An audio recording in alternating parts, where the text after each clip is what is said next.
Welcome to the Corporate Director Podcast, where we discuss the experiences and ideas behind what's working in corporate board governance in our digital tech-fueled world. Here, you'll discover new insights from corporate leaders and governance researchers with compelling stories about corporate governance, strategy, board culture, risk management, digital transformation, and more. Hi, everybody, and welcome back to the Corporate Director Podcast, the voice of modern governance. My name is Dottie Schindlinger, Executive Director of the Diligent Institute, and I'm joined once again by my amazing co-host, Megan Day, Strategy Leader here at Diligent. Megan, how are you doing today? Hey, Dottie. What a month November has been already, or like what a year November has been already. I mean, we are ending 2025 with, I feel like, as much of a bang as we started 2025. It's been quite the rocky road. I mean, I'm top of mind for me. I think top of mind for everybody. We've got the government shutdown. We've got airport shutdowns just in time for Thanksgiving. We've got all sorts of crazy things happening here in the United States right now. Yeah, for the sake of our listeners, Megan, I hope so much that this is old news by the time they listen to this episode and that the government is back open and everything's good. But, you know, I've got 2 flights coming up in the next several days, and I am not looking forward to the lines at TSA. Here in Philadelphia, they've actually shut down 2 gates. So all of the TSA pre-check, everything is through 3 terminals rather than 5, which is just madness. I mean, that's just, and they've of course, canceled 10% of the flights. I mean, it's going to be an interesting experience. I'm planning to get there bright and early so I can hopefully get on a plane. Remind me to never join an airline board of directors. That is such a true statement because they're all going to get blamed for something that they have no control over. I mean, that honestly, that is such a typical thing for airlines. There's a lot that they do have control over, but they can't control the weather. They can't control the government. They have no control over these things, and yet they're the ones that are going to have to apologize profusely to all their customers when they have to cancel their flight. I mean, it's just a mess. But Megan, I was really glad we got the opportunity to speak to someone who can maybe take us out of our little bubble here. I feel like we are so inured with news about what's happening in the U.S. And I don't know about you, but I'm tired of it. I think I'm maxed out on news about what's happening with the federal government and what's happening in the U.S. I want to know what's happening elsewhere in the world. I don't know if you feel that same way, but I'm like, there's a whole big shiny planet out there. I'm sure there's other things going on I'd love to know about. There are? I mean, you're right, Dottie. I just at this point, I've just tuned everything out. So it's all about just putting one foot in front of the other at this point in time. Yeah, I definitely fall down that path many, many times, that's for sure. But I was excited to have a chance to speak with a good friend, Maria Garcia Nielsen. She's on a number of different boards in different parts of the world. So she's on boards in the EU, boards in Latin America, boards in the US, and she's got this great broad-based international perspective. And it was so great to talk to her about things that are important in other parts of the world. And it's not all just about the U.S. That was really reassuring to have that conversation with her. So I'm excited to share the interview with you. And it was kind of a far-ranging conversation, but I think that was great. I got to talk about a lot of things that are interesting and different from all the things we hear in the news cycle. Love it. Let's give it a listen.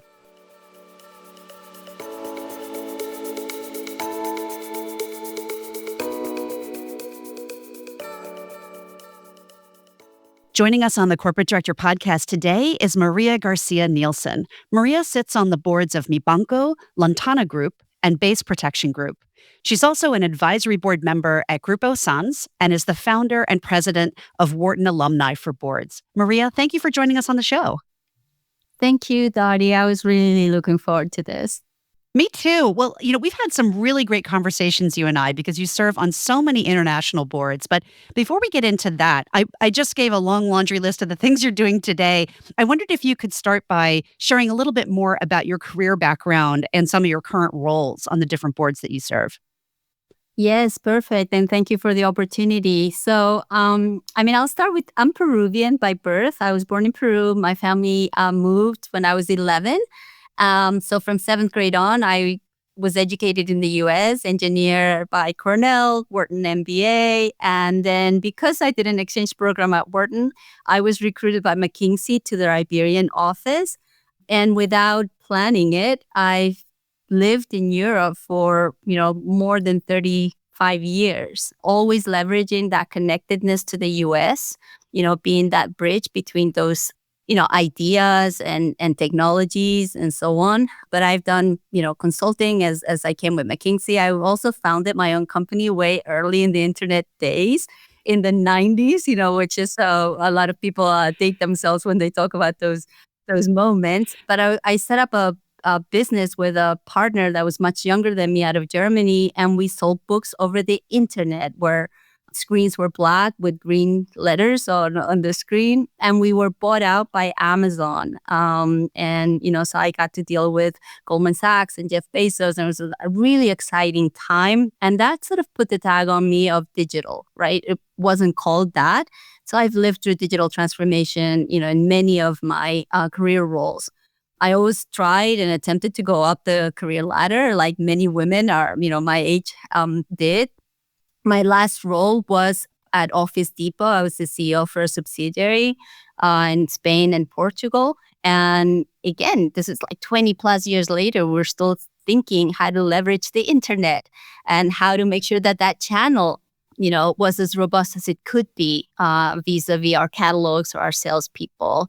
And since 2018, I left that, sort of full-time executive role. I wanted to redesign my life. My kids, my two boys had studied in the US, and I wanted to have more just sort of agency on my time, and I wanted to serve on boards. So that has come true. And I'm serving on the boards you mentioned. Mibanco, it's a subsidiary of Credit Corp, which trades in the New York Stock Exchange, a financial services company. Also on 2 European-based boards, privately held, family-owned, which is a different sort of governance, I think, story altogether. I'm also on an advisory role for a family in a second-generation company, and passionate about my nonprofit work as well, the Wharton Alumni for Boards initiative. Well, Maria, thank you, by the way, because you've just perfectly provided the context for why I wanted to talk to you. Because I think one of the things that is really interesting about your career and about the boards you serve on now is how many different regions you are focused on. You really have this international perspective. And, I think about that probably makes your perspective really valuable in boardrooms, but it also probably makes it more complex. And so I wanted to talk to you, what are some of the big topics or issues that are currently driving conversations in these international boardrooms? And do you find those conversations differ between the boards in the US, Europe, and Latin America? Yes, thank you. That's a great question. And of course, I think each board is so different. You've probably heard this before, right? Each board is just, the context, the moment of the life cycle of the company, of the team, of the board itself informs a lot of the discussion. I think the overall sort of umbrella, last year we talked about AI all the time. We talked about geopolitics all the time. We talked about the US tariffs. There were so many issues that were just similar, which is part of how I bring value to the conversation, right? My exposure to different conversations with very diverse voices brings value to the next board. And it's a sort of a virtuous cycle. I would say, though, that, and it may be my bias, but the most important conversation is always about the sector and the business. That very deep conversation as to how good are we, considering all of the aspects of our strategy? Are we being true to all of the factors that may impact based on those conversations? So based on AI and based on geopolitics. But I think the more robust and potent conversation is about the business of banking, the business of metals and where we source, the business of how we manufacture the right protection equipment. Do you know what I mean? It's very deep into the sector. That makes perfect sense. I do want to go a little bit deeper, though, on the economic and geopolitical risks that are really top of mind for directors everywhere. We know when we survey directors and ask them, what areas of risk are you really focused on? A lot of those responses come back around the economy and around geopolitics. Um, I'd love to have you share with us, to the extent that you can, how do the boards in the US versus Europe versus Latin America talk about things like tariffs and US trade policy? And do you find big regional differences, or to your point, are they really much more focused on sector and industry differences more so than region? I would say the first comment is that geopolitics, from my understanding, wasn't in the agenda to the level that it is today. And that's common, I think, to all of the conversations, right? I've come into board service sort of when this was going on, whether it was COVID, there was a geopolitical conversation and, sort of inclination to understand, okay, how are countries reacting, right? And how will this stress different, moments of collaboration or not? I think that was already the start of that conversation. And definitely, unfortunately, the wars and this moment of tension between regions has sort of taken another step. But because one of the activities that I carry out, I teach a strategy course at one of the institutes, sort of, the Institute for Board Members here in Spain. It's called ICA, like the IOD, like the NACD. And so we usually pull out from the service providers, the big four companies that do the surveys. What are directors thinking about? And it was always strategy, cyber. Geopolitics was not there. And now, at least where I've come to be, become a voice in the boardroom, it has always been, and something to consider. I think one of the comments I would make is that I'm one of those voices that say, okay, yes, we need to know about the issues. We need to have those expert, individuals come in to inform the board. But let's get a bit more actionable information on the board agenda, right? Because there is a tendency to just be informed and talk and go around the table and share the same comment. So I'm one that pushes a bit further to say, maybe not in the boardroom, but at least in the audit committee, let's do a bit of scenario planning. And what are those issues that really worry us? And of course, if you get down to supply chain, for example, in metals, right? That is a very sort of operational conversation because it's not easy to just keep it at a high level. You do have to say, okay, it's not easy to just find suppliers and it's not easy to develop those relationships. The same thing may happen with, how do we think about capital allocation? If we are operating in a region, and that's where we're putting all our bets, do we diversify that? And what regions do we choose? How do we envision the politics around those regions, right? Those conversations are so important. And so I do think definitely it is local. It's a local reaction to these top issues. And to, again, very sad, but I just mentioned to you, I serve on a board in Peru. Peru is undergoing major political unrest right now. And so you can't walk away from that because your bank offices are exposed, your clients, your employees, right? So, it is a global issue, right? Local impact. Yeah, it takes it, to your point, it takes it away from just being sort of a theoretical conversation to being sort of, okay, now what? What do we do about this? What do we, on the ground, what do we actually need to do? I want to maybe shift gears a little bit and talk about a specific topic area, which is diversity, equity, and inclusion, because, one of the things that has definitely happened here in the U.S. is really for the previous 5-year cycle, it was a very important topic. There was a lot of energy around it, a lot of focus on it. And then really in the past year, that has shifted and there's not really quite as much conversation or focus on it at this point in time. It's kind of become a little bit taboo. I don't get the sense that that's true at all in other regions of the world, particularly in Europe. And so I'd love to just kind of get your sense. You serve on different boards in different regions. How are you comparing the way things like DEI are being discussed and prioritized in these different boardrooms across regions? And sort of what's that experience like for you? It's like one boardroom, maybe it's not a topic, another boardroom, it's a hot topic. How do you navigate that? Thank you for that question. And the first point I would raise is that equity and diversity means so many things. And again, it depends on the context, right? For sure.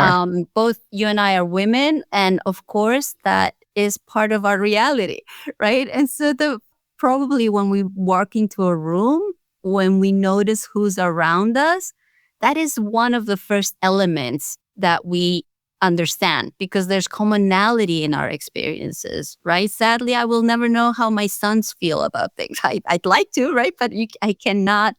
No empathy can take me there 100%.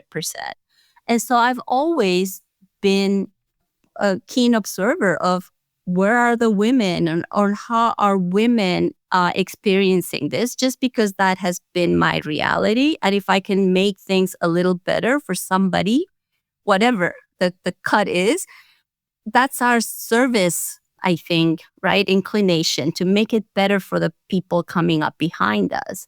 And so diversity, gender-wise, I think, is a global conversation. Very few geographies, very few corporate, systems have it resolved. And so I think that conversation, it's still and will continue to be ongoing. We've made great strides. We're educated, we're prepared, but there's still some lingering things that we have to deal with. Our biology, our maternity, our, caring for elders. Different things, I think, remain. And so I think that will remain a big part of the conversation. And it's still ongoing, right? So I just want to sort of center on gender for one. The focus in both in Latin America and in Europe that I've experienced with the DEI initiative was very centered just on gender, because you don't have the same conversational, themes around race or around being a Latin person in Spain, right? That doesn't really make sense. Right. But still, you have some underground issues, like immigration in Europe is something to consider, right? The different racial, historical, makeup of Peruvians, whether you came through the slave trade or whether you are, an Indian origin, but it takes a backseat to gender. So I think already in the height of that focus, there were differences. And there are also differences now. I think Europe hasn't, it's observing what's happening in the US, but Europe continues with this, agenda. The CSRD, which includes part of that, has a timeline, and we are preparing for it. However, corporations, American corporations, are very big in I'm part of the American Chamber of Commerce here, and you have all of the big players. And if that is going on in the US, it definitely impacts how those corporations are approaching, conversations locally here as well, right? Yeah, I think that's a great point, and it can get really complex, right? Because to your point, we were sort of talking about DEI, but also on ESG. I mean, you mentioned the CSRD, the Climate Sustainability Reporting Directive in the EU. If you do business in the EU, you have to comply with CSRD, and it doesn't matter where your company is based. And if your company is based in the US, there's obviously a very different political moment around ESG issues and around sustainability. But, at the end of the day, it's one planet Earth. So, we have to try to figure out a way to navigate all these things. I'd just be curious to know, to what extent do you find yourself kind of educating your fellow board members about the way things are in other countries? Is that something that tends to happen a lot in your board meetings? Are you saying, in Peru, we do X, Y, and Z, and in Spain, we do X, Y, and Z? Is that something that comes up a lot for you?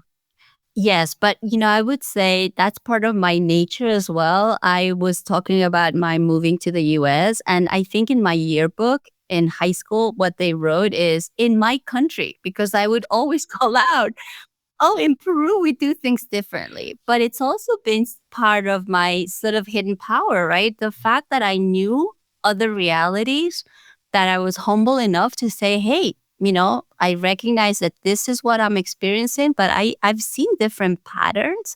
I've had to adapt. I've had to reconcile those realities, right?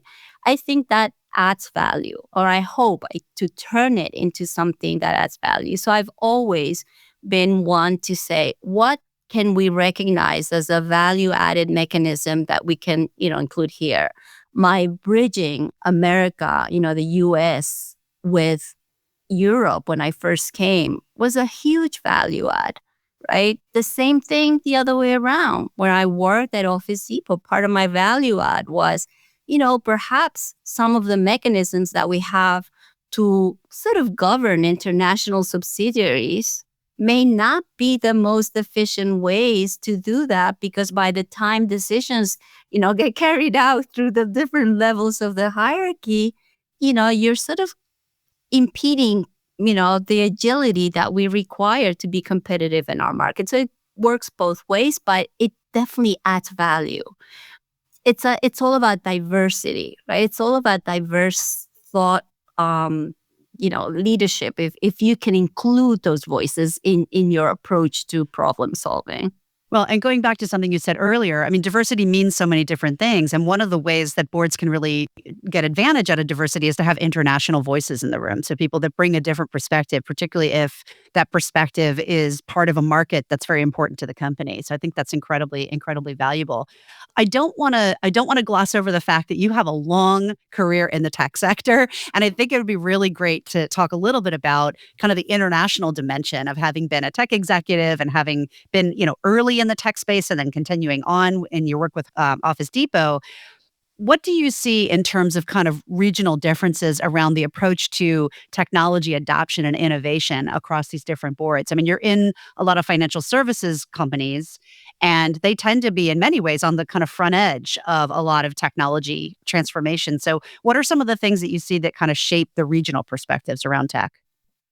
Similar to the equity, right? I think the umbrella around the conversation is similar. I think in my experience and in my years, the US was always one step ahead of the conversation, of the implementation. So especially, vis-a-vis Europe in the years where I was an executive, I think that was always sort of the case. So you always looked to see, what was happening. I think Asia now has, a lot to say, and we're looking at some of the technologies that are around there as well. So that is, I think that highlights the differences more in adoption, not necessarily access, because I think the more global we've become, as we mentioned before, the same players are making sure that on a global basis, those conversations on, whether, at one point it was the cloud,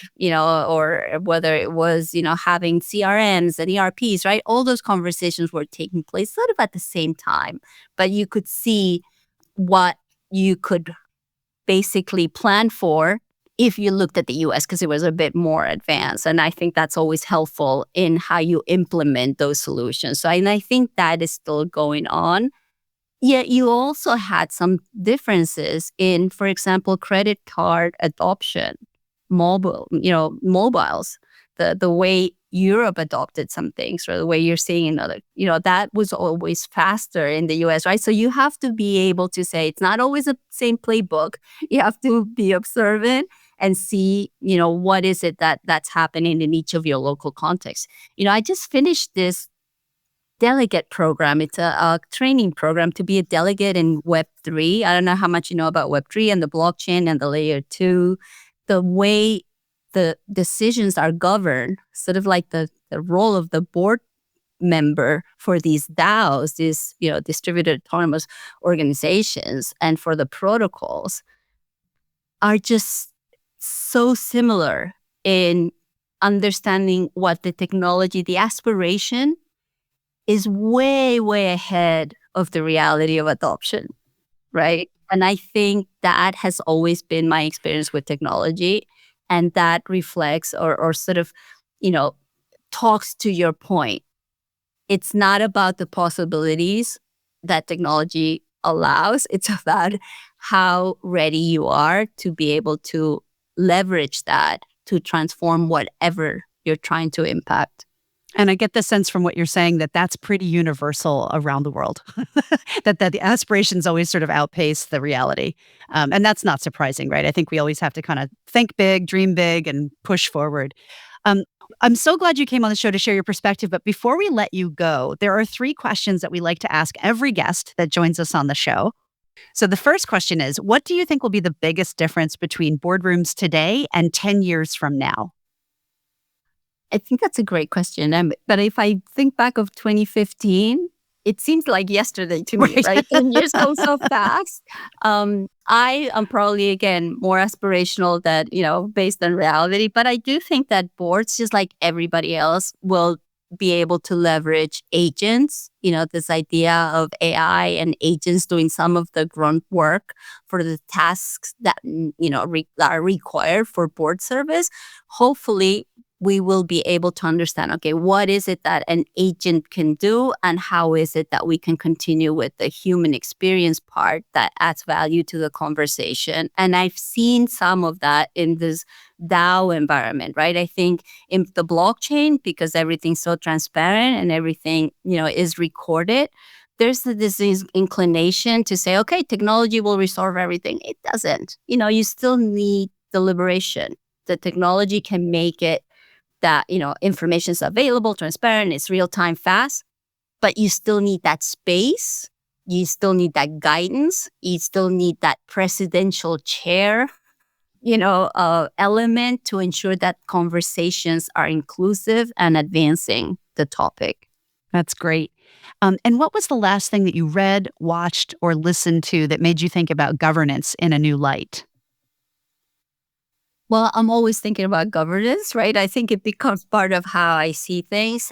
I read a lot. I have books all over. I have audiobooks and wherever I can. So I'm currently with 3 books. One great book that comes to mind with governance is The Politics of Chimpanzees. There's this, one of my sons had an anthropology degree and he left me his textbooks. And he sort of pointed at some of the social sciences books that were interesting. And, the idea behind power is so relevant to boards. It's so relevant to the board CEO dynamics. It's so relevant to the board matrix and the board composition, right? So that was definitely one that changed my approach to understand the basics of, how do I make sure that my voice is impactful. And then I just want to mention, one more thing. I did read a fictional book by, Maria Vargas Llosa from Peru. And it helped me understand my Peruvian board, my Peruvian context, my Peruvian reality. So I hadn't gotten to that, right? I hadn't understood how important it is to understand the local context and the culture because I've never lived there. And that was really important. Oh, that's fantastic. Oh, do you happen to recall the name of the book? It's in Spanish, is Conversaciones en la Catedral. I'll send you the link for you to reference. So Conversations in the Cathedral, okay? Yes. That sounds great. Very good Spanish, yeah. Oh, thank you. Well, I can understand more than I can speak, that's for sure. Well, finally, Maria, what is your current passion project? Oh, I'm dancing flamenco these days. Oh, wow. So that is, I'm on my 3rd year with recitals in June, just like, little kids in the ballet schools. But I have to mention Wharton Alumni for Boards. I started with 8 people from my class that were on the same journey, just as interested as I was as an aspirational, as aspiring director. And now we have close to 1,500 alumni with great support from the school, advancing the conversation. And I get so much energy, so much information, so much, just support altogether, right, on this journey, because it's a lonely journey to be a board member. Well, Maria, thank you so much for taking the time to join us on the show. This has been a great conversation. Thank you. We've been joined today by Maria Garcia Nielsen, who sits on the boards of Mibanco, Lantana Group, and Base Protection Group. Maria, thank you so much for being on the show. Thank you, Dottie.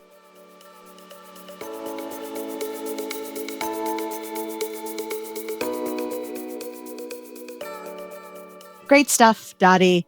And always good. I think I mentioned on recent episodes too, always great to continue the conversation and the dialogue about ESG and the responsibility of organizations, particularly with the global footprint, and how we can't let the news and the chatter here in the United States let us lose focus on some of these bigger things that we need to tackle organizationally. I think that's exactly right. I mean, it is also just reassuring to know that there are things that still matter, right? It's like we had this huge buildup around ESG for 15 years. And then it was kind of in the space of 2 years, we just stopped talking about it here in the US. But the truth is, that momentum doesn't just stop. And it certainly is different in other parts of the world. There are other parts of the world where there are laws that matter.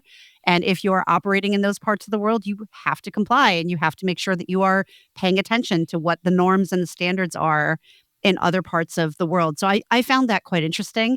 I also just have to say, Megan, I love the question that we ask everybody about, what are the things that you've read or watched or listened to?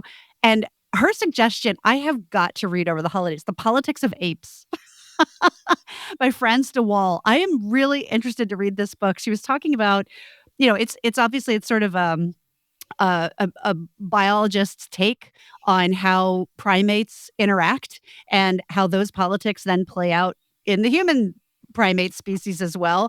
And I just think that's really fascinating. So, and it also, The Politics of Apes just reminds me of the news cycle here in the US. Well, I was just going to say, what a timely suggestion. I know, exactly. I mean, as I've been watching these machinations in the Senate and in the Congress, I've been thinking a lot about, Politics of Apes. So I highly recommend checking it out. I haven't read it yet. I'm looking forward to reading that over the holidays when I can just, read something sort of philosophical and not, the latest reports on what's happening. But it'll be great to take a break and read some interesting things like The Politics of Apes.